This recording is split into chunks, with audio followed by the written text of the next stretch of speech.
sommes une nouvelle génération. Amen. La génération de ceux qui ne dépendent plus seulement de la chair, mais la génération de ceux qui sont attachés avec les choses de l'esprit. Amen, amen. Et Dieu est en train de susciter une nouvelle génération.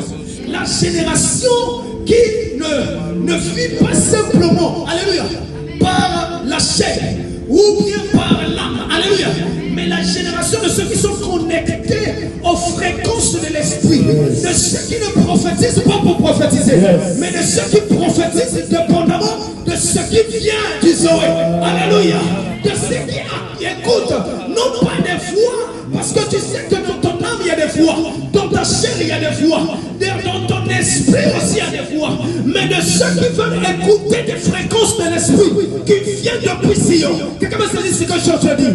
Et c'est cette génération, c'est toi. Alléluia. Et cette clé c'est avec toi. Si tu peux t'attacher à l'esprit de Dieu.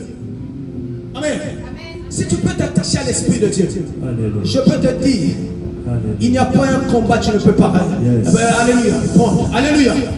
Il n'y a pas un combat, tu ne peux pas prendre. Quelqu'un me sait ce que je suis en train de dire. Alléluia. Parce que le Saint-Esprit, quand il vient sur toi, il t'apporte le goût. La Bible dit le haras de l'esprit. Le haras, alléluia, de l'esprit. Ça veut dire que le gage de l'esprit en nous, qui nous montre déjà le goût du ciel. Quelqu'un me comprend? Qui nous montre ce qui arrivera quand nous serons dans Sion avec lui. Et c'est le Saint-Esprit qui est la force de l'église actuelle. L'église doit revenir vers la personne du Saint-Esprit pour comprendre la voix de Dieu, le mouvement de Dieu, ce que Dieu veut dans cette saison. Ce que Dieu veut dans cette saison. C'est lui qui pouvait inspirer les fils d'Issachar.